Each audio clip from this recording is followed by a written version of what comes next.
एक बड़ा इंटरेस्टिंग सवाल पूछूं, टाइम और मनी, समय और पैसे की लड़ाई में जीत किसकी होगी? कंफ्यूजन में डाल दिया मैंने आपको। बॉलीवुड ने एक फिल्म बनाई जबरदस्त सब्जेक्ट पे, जिससे बच्चा बूढ़ा हर कोई कनेक्ट करता है। नाम दिया गया आदि पुरुष। एक्टर चुना बाहुबली, जिसके सामने पूरा इंडियन सिनेमा आज तक सर झुकाता है। और सबसे कमाल की बात, कोई कमी न रह जाए इसलिए पैसा पानी की तरह बह गया। बजट लगभग 700 करोड़ बताया गया। लेकिन क्या आप यकीन करोगे अगर मैं आपसे बोलूं, इस फिल्म से 1000 गुना ज्यादा इज्जत एक मामूली सी 25 करोड़ में बनने वाली फिल्म को मिल रही है। हाँ जी, 18 साल बाद पब्लिक को शाहरुख खान की फिल्म स्वदेश की याद आ रही है, और रीजन सिर्फ 7 मिनट का एक गाना है। आदि पुरुष ने पूरे 3 घंटे में ऑडियंस को नहीं समझा पाई, वो काम शाहरुख खान ने 18 साल पहले सिर्फ 7 मिनट में कर दिया था। स्वदेश फिल्म का रामलीला सॉन्ग आजकल काफी वायरल हो रहा है, क्योंकि जिस तरह डायरेक्टर आशुतोष गोवारिकर ने राम भगवान को ट्रिब्यूट दिया, सिर्फ गाने के लिरिक्स सुनकर आपको रामायण की इंपॉर्टेंस सालों तक याद रह जाए, ऐसा इम्पैक्ट डाला गया है। एकदम प्योर, पावरफुल और डिवाइन सिनेमा। 40 सेकंड का शाहरुख खान का एक पार्ट है उस गाने में, जिसको सुनकर लिटरली रोंगटे खड़े हो जाते हैं। वो बोलते हैं, राम बस भक्तों नहीं शत्रु की भी चिंतन में है, मन से रावण जो निकाले राम उसके मन में है। सच बताना, इतना ध्यान से आपने आदि पुरुष का एक भी डायलॉग सुना था? इतना डीप मीनिंग कहीं भी फील हुआ आपको एक सेकंड के लिए भी? फर्क रिस्पेक्ट का है, रामायण की इंपॉर्टेंस समझने का, जो आशुतोष गोवारिकर अच्छे से जानते थे, इसीलिए हर शब्द काफी सोच समझ कर लिखा गया।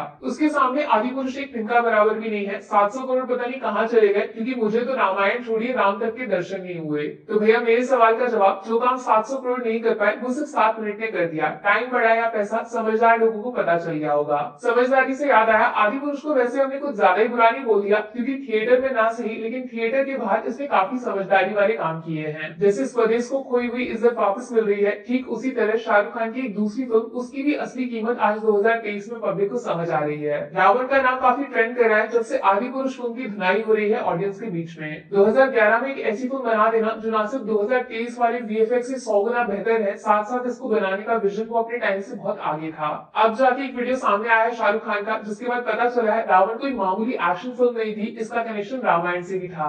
एक्चुअली शाहरुख खान का एक क्लिप वायरल हो रहा है, जो उस वक्त रावण के प्रमोशन के टाइम पे शूट किया गया था। शाहरुख ने साफ बताया कि उनकी फिल्म का विलन रावण कोई और नहीं बल्कि रामायण वाला 10 सर का रावण ही है, जिसको नई शक्ल दी गई है नए जमाने में। कैसे रावण को आसानी से मारा नहीं जा सकता, उसके टुकड़े टुकड़े होने के बाद भी वो वापस एक साथ जुड़कर दोबारा जिंदा हो जाता है, ये सीन आज समझ आया। रावण का घमंड सबसे बड़ा है, वो अपने आगे भगवान को भी कुछ नहीं मानता, और यही घमंड उसकी जान लेता है। हर एक चीज फिल्म में बेहतरीन तरीके से पोर्ट्रे की गई थी। और शाहरुख का खुद का कैरेक्टर जीवन, जो उस फिल्म का हीरो था, वो जीवन है यानी लाइफ, जिसको शाहरुख राम भगवान के साथ जोड़कर देखते हैं। जीवन को उन्होंने एक सोच की तरह दिखाया, भगवान राम पे भरोसा, जो किसी इंसान के चले जाने के बाद भी उसके परिवार की रक्षा करते हैं रावण से। उनके हिसाब से उनकी फिल्म इवल वर्सेस गुड की लड़ाई है, ठीक रामायण की तरह। बुराई पे अच्छाई की जीत होती है, फिर चाहे त्रेता युग हो या फिर कली का युग कलयुग। सोचो 2011 में शाहरुख खान रामायण को एक नया मॉडर्न वर्जन देने की कोशिश कर रहे थे, वो भी ये सब वीएफएक्स वगैरह डाल के, जो आज कूल माना जाता है। और वो चीज जो रावण को आज भी 2023 में आदि पुरुष से ज्यादा असरदार बनाती है, वो है इसका मैसेज देने की कोशिश।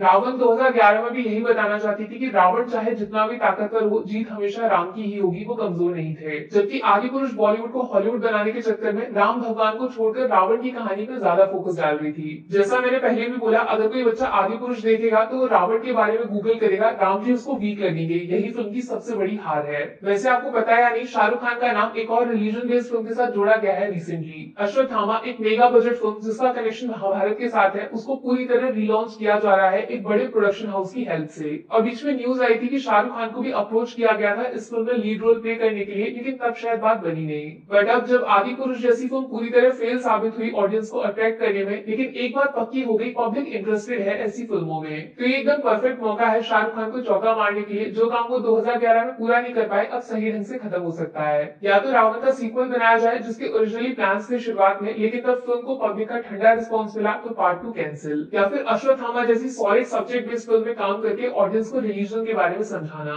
इससे शाहरुख खान बॉलीवुड की खोई हुई इज्जत वापस ला सकते हैं। वैसे मैंने सुना है शाहरुख खान पब्लिक की बहुत सुनते हैं, तो भैया आप बताओ शाहरुख साहब का अगला कदम क्या होना चाहिए? जवान तो आ ही रही है, साथ में डंकी का भी स्वागत बहुत जोर शोर से किया जाएगा, लेकिन उसके बाद क्या? क्या आप चाहते हो शाहरुख कोई हिस्ट्री बेस्ड फिल्म बनाए ऑडियंस के लिए, जिससे आदि पुरुष के पाप धुल जाए? हाँ कि ना, नीचे लिख दो फटाफट।